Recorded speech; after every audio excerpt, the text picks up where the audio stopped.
switch gears here and do.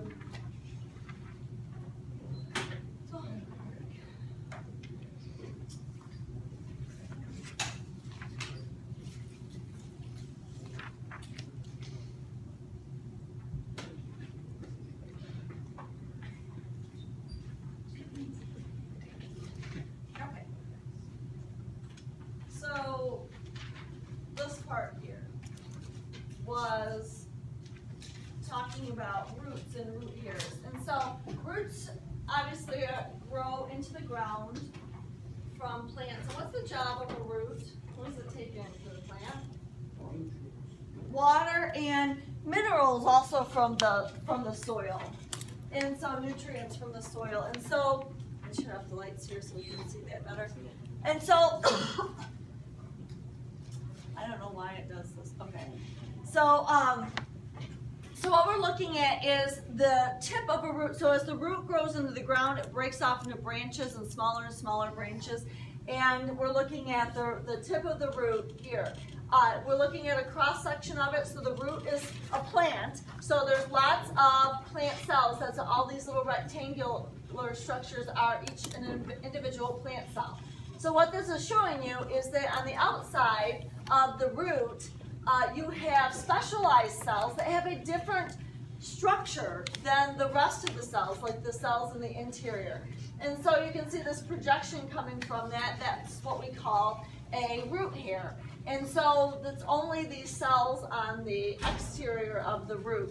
And so what we're getting at here is that by having this projection, this root hair, that you are increasing the surface area and increasing therefore the ratio of the surface area to volume of the cell, which then allows the roots to take in more water if they have these root hairs versus if they do not, all right, and take in more nutrients and so on. So that's the idea there. And then the bottom part, the sphere one, this is the one we didn't have to do because the height was cut off. I accidentally put the cylinder on top of the data. For the sphere, on the other handout, I think they have the surface area to volume ratios for, or surface area and volume formulas for a sphere. So surface area is 4 pi r squared, and it shows you that r is 6 centimeters.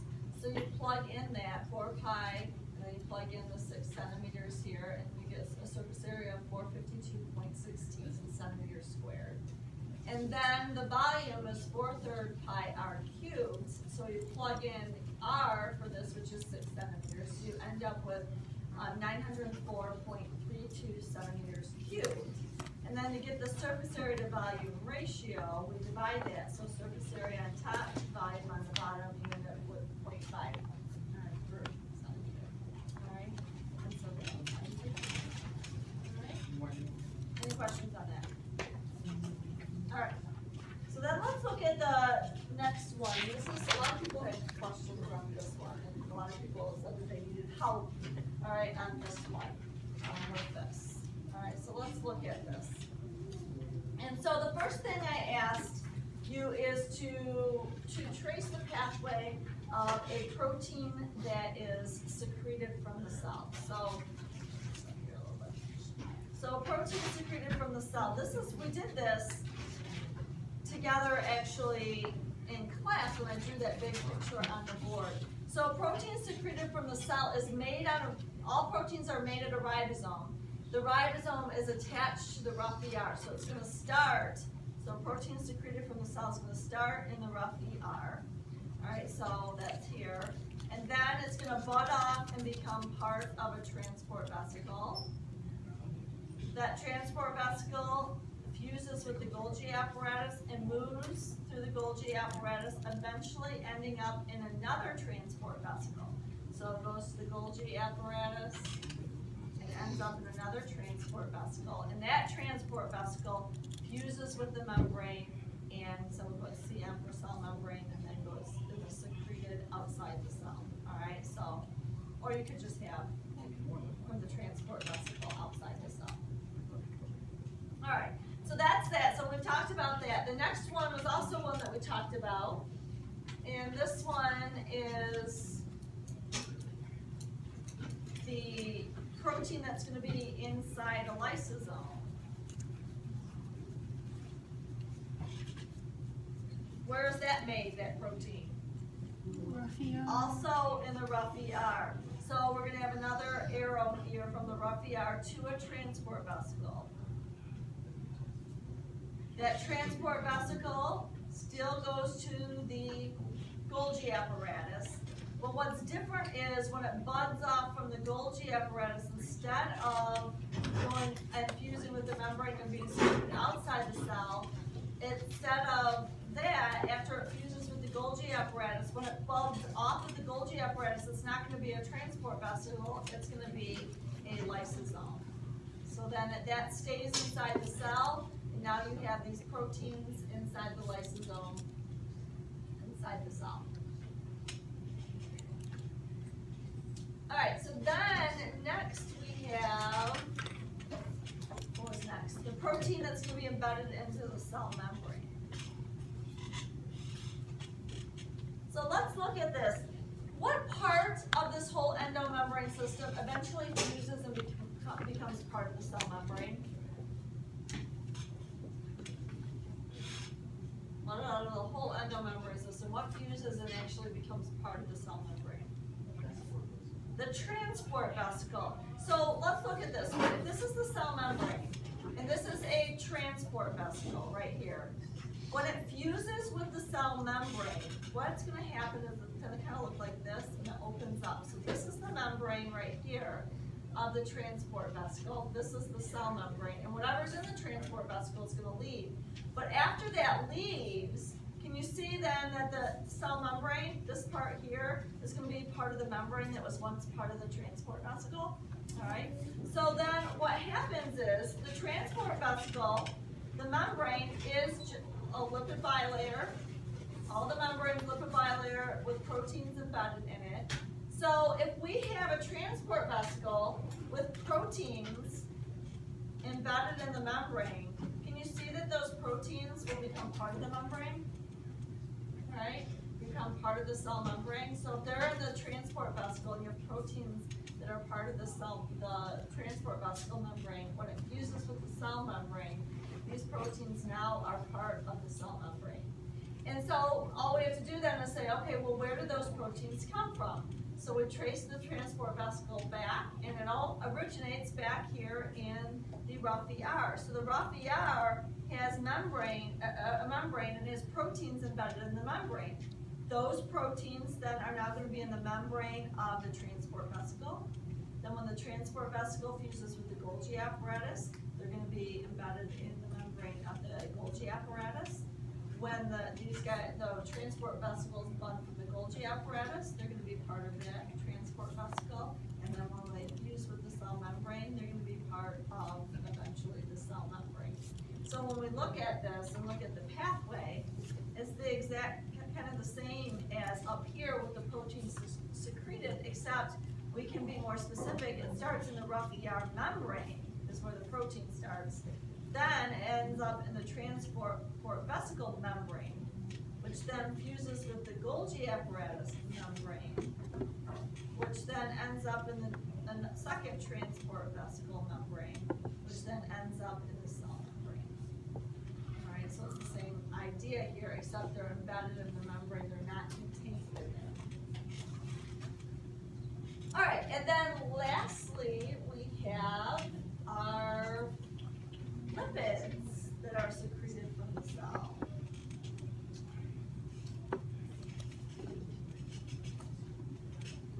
Where are lipids made? So we didn't talk about this, so you had to look and see what organelle makes the lipids.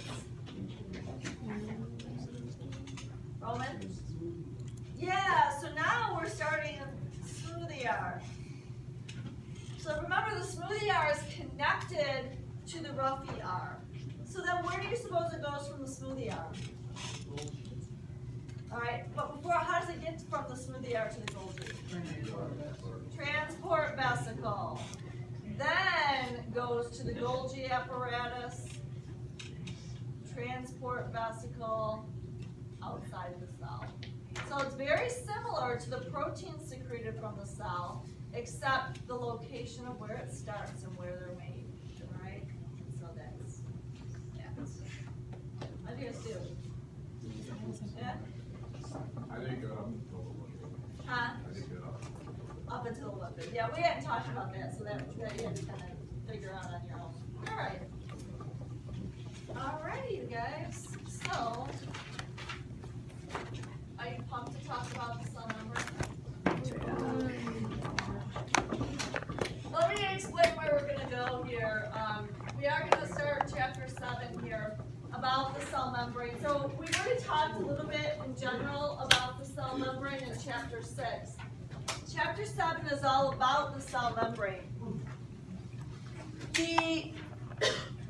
Where we're going to be, the first part of the chapter is a little bit more in depth about the structure of the cell membrane. And then we're going to spend the rest of the chapter talking about the function of the cell membrane. And the function of the cell membrane is to allow things into and out of the cell. So we're going to talk about diffusion, osmosis, and how things go into and out of the cell. And with that is next week, for a couple days, we're going to be doing a lab, all right, with that. Okay, so that kind of gives you an idea. This test, because of the lab, it won't be to the following, not next week, but the following. Our labs, you'll see, are pretty, they take multiple days. And so I'm not sure exactly when of the following week, but probably the first half. Okay, give you an idea.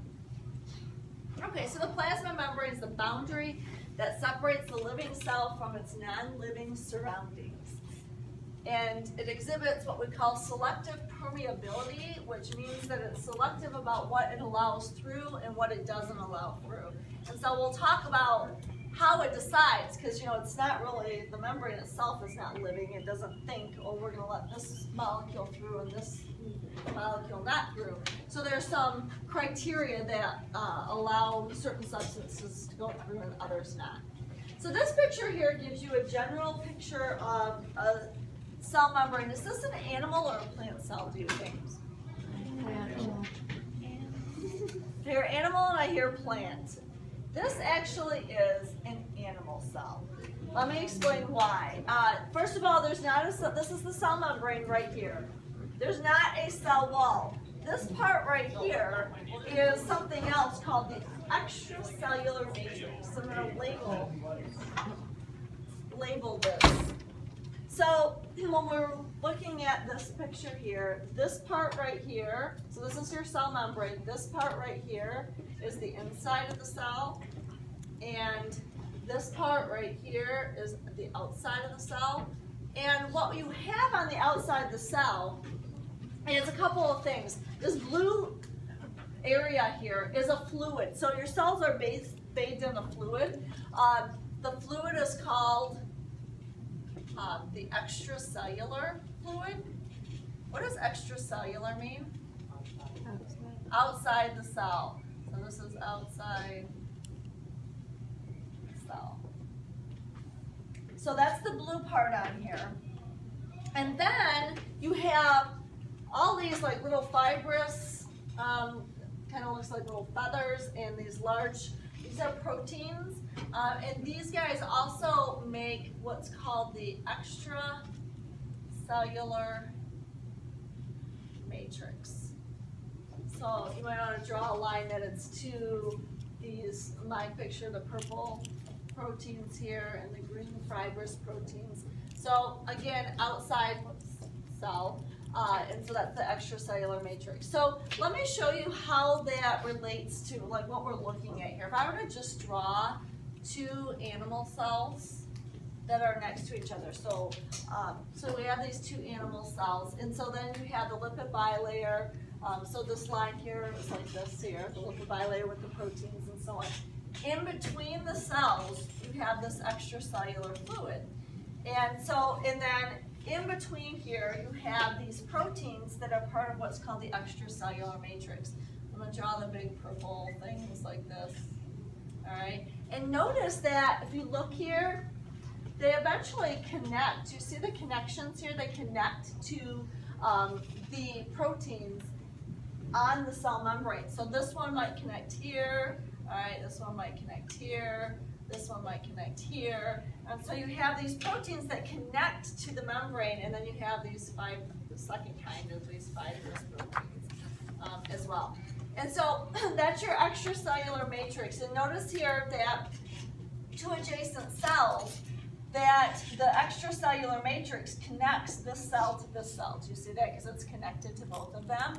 And so in animal cells, like in a multicellular organism, the cells aren't like glued together. There's actually space in between them so that things can't, like water and molecules can, glucose and things like that can diffuse between cells and get into the cells, all right? So that's what you're looking at here. So on this picture here, if we relate it to this picture, what you're looking at is just like this part here, where you're looking at the inside of the cell and the membrane, inside the cell membrane, and looking at just the extracellular matrix. Here they're not showing you an adjacent cell, all right?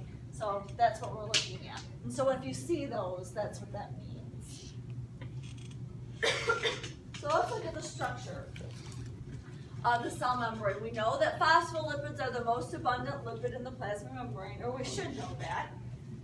New word here, phospholipids are amphipathic molecules. This means that they have a hydrophobic and hydrophilic region. So the current model of our cell membrane is the fluid mosaic model. It states that the membrane is a fluid structure with a mosaic of various proteins. So we know that the lipid bilayer here, these are your phospholipids.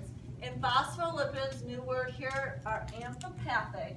They have a hydrophobic and hydrophilic region. What part is hydrophobic? The tails, right? This part away from the water. And so this part right here are hydrophobic, or why are they hydrophobic? What are they? They're hydrocarbons and nonpolar, right? So nonpolar, I'm just going to write that because it's shorter. Nonpolar, and then the head portion, these guys are polar, so therefore amphipathic. Then we have the proteins embedded in here, and then we have the lipid bilayer, all right, and it continues on. So, so when we look at this model, this is what we now know is how the membrane is constructed.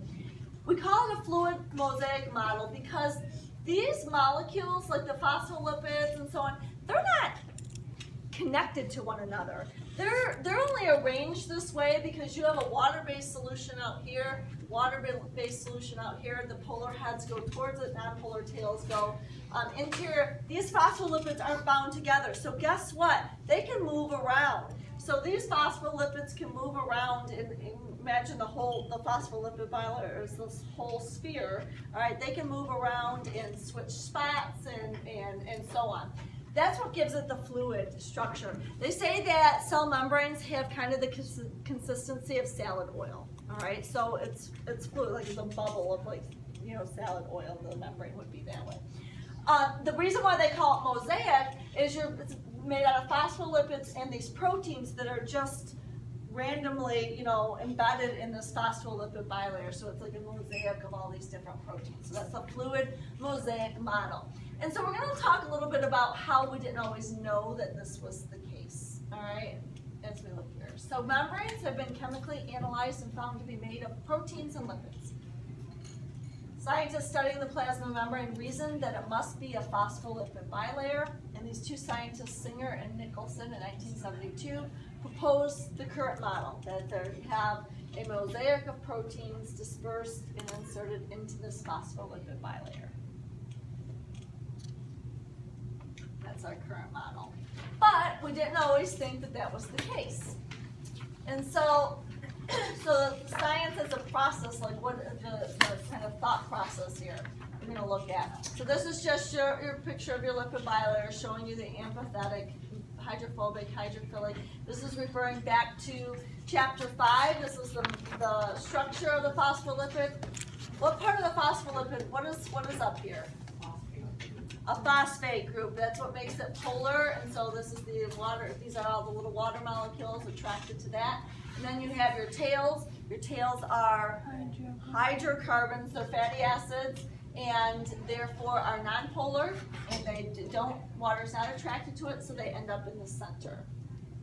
So what they used to think, so way back in the day in 1935, Davison and Danili, these guys had another hypothesis about the membrane. They proposed a sandwich model in which the phospholipid bilayer lies between two layers of globular proteins. But they later found problems with this model because they found that the proteins have hydrophilic and hydrophobic regions. And so then that's when eventually Singer and Nicholson proposed the current model. So when it says the sandwich model, let me give you a visual. So these guys thought that these were the proteins, that the proteins were on the outside, and that inside you have this phospholipid bilayer. All right, that continues on, and then another layer of protein. So that's the sandwich. So it's kind of like a sandwich of the phospholipid bilayer. So this would be the water on the outside of the cell, water on the inside of the cell. And so what they learned, though, is that some things about the protein molecule. They learned that the protein molecule has hydrophilic and hydrophobic regions, which they're amphipathic. So when we look at our current model and look at the proteins, which part or parts of the protein would you suspect to be hydrophilic?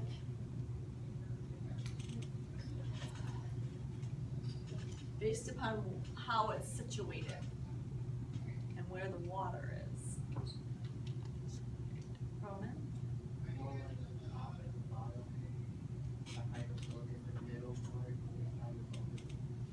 Yeah, remember that a protein is really a chain of amino acids. The R groups are folded and so on. So what happens is that the amino acids that have R groups that are polar end up here on the outside by the polar water molecules, and the inside would be the nonpolar, away from the water. It's nonpolar. So that's what they learned about proteins, which kind of helped them to get rid of this model here. All right, that it made more sense that they went through all the way and you had the polar ends. All right, where the water is. All right, and so that's what we now know. So this is what this picture here is showing you. The darkened spot is the hydrophilic, and the interior is hydrophobic. Follows the same kind of line as the phospholipids. So how do they learn that proteins go actually all the way through the lipid bilayer? Use what's called a freeze fracture study of the plasma membrane.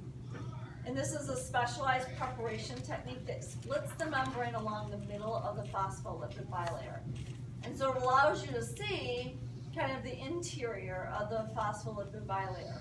So this picture gives you a visual of what they're talking about here.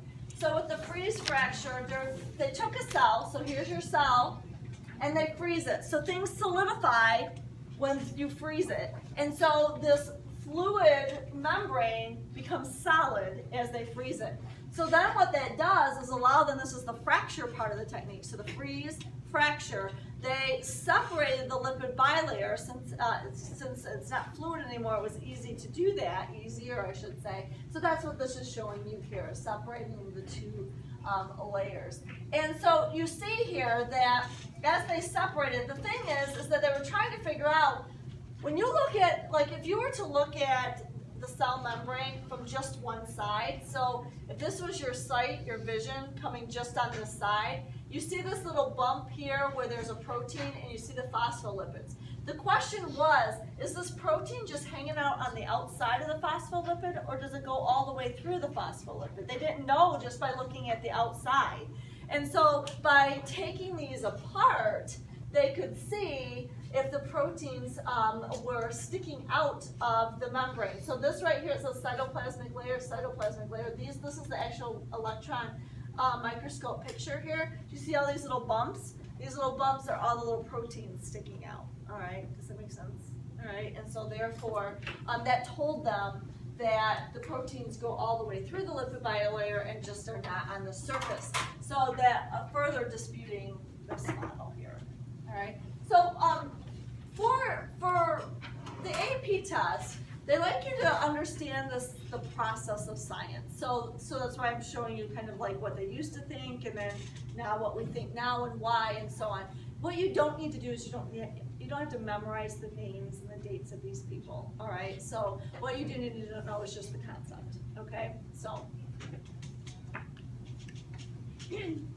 all right, so membranes are fluid, so let's talk about that. Phospholipids in the plasma membrane can move within the bilayer. They're not connected together. Most of the lipids and some proteins drift laterally. Laterally means in the same layer. And then rarely does a molecule flip-flop transversely across the membrane. That means go to the opposite layer, all right? So that's what this picture here is showing you. And it gives you actually a statistic, 10 to the 7th times per second. So that's a lot of times per second that these guys are moving around within the same layer. So they're moving around. They very rarely, and it gives a kind of a loose statistic, once per month where they'll flip-flop to a different layer. Can somebody tell me why is it that they wouldn't flip-flop to the opposite layer very often? Think of why that might be.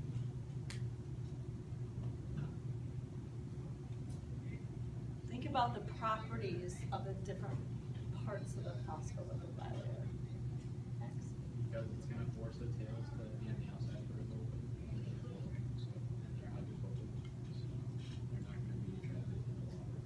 Okay, yeah, so to come through here, all right, it might force the tails to be towards the water. And also on the flip side, thinking in the same way, the polar head has to go through this hydrophobic interior as well. Why would the polar head, who's attracted to the water, move through the lipid bilayer and go to the other side? All right, so it doesn't happen very often, all right, as a result of that. All right, so it can move, and that's the fluidity of it. So let's talk about how the fluidity can change. So as temperatures cool, membranes switch from a fluid state to a solid state. The temperature at which a membrane solidifies depends on the types of lipids. Membranes rich in saturated fatty acid are more fluid than those rich in, unsaturated fatty acids are more fluid than those rich in saturated fatty acids. And they have to be, the membranes have to be fluid to work properly, so that, again, that consistency about as fluid as salad oil. So what is their, to work properly, what's their job? To let things into and out of the cell. So they're fluid, and so as it gets colder, they do solidify. When we look at the types of phospholipids, though, depending upon the phospholipids that make up the membrane, can determine how fast or how slow they solidify. And so when looking at this in membranes fluidity, it says over here that membranes rich in unsaturated fatty acids are more fluid than those rich in saturated. Unsaturated fatty acids, that means that they have at least one, what kind of bond? Double. One double bond. How does a double bond change the shape? A bend or a kink. And so when we look at this picture here, these guys are on a lipid bilayer made out of phospholipids that have unsaturated fatty acids. So whenever you see a bend here, there's a double bond between the carbon atoms, which then allows, and those molecules have more space between them because of the bends, and so therefore they don't pack as close together, which means that as the temperature goes down, it's going to take them longer to pack closely together and solidify. So these guys can stay fluid even when the temperature goes down, more so than if the membrane is made out of saturated hydrocarbons. Saturated, no double bonds, and therefore no kinks. They can pack closely together. So if you have an organism that this is the case about their cell membranes and the temperature begins to drop, their membrane is going to freeze faster, which means that their cells will die quicker because you're not going to be able to get things into and out of the cell, which is the purpose of the cell membrane. Here, the more unsaturated you have, then they can withstand the colder temperatures while still maintaining their fluidity. All right, and so different organisms have different compositions, and some organisms can actually change from one season to the next. Actually, as it gets colder, they can change their fatty acids and convert them to double bonds, and therefore withstand freezing as well. All right. Another thing that helps or plays a role in the fluidity of the membrane is cholesterol. Cholesterol, remember, is a steroid. Has different effects on membrane fluidity at different temperatures. At warm temperatures, such as 37 degrees, cholesterol restrains the movement of phospholipids. And at cool temperatures, it maintains fluidity by preventing tight neck. And you guys, I'm going to stop here because we technically get out at 51, so I'll just let you go now. I'm not going to give you anything due on Monday, so happy homecoming weekend from me to you.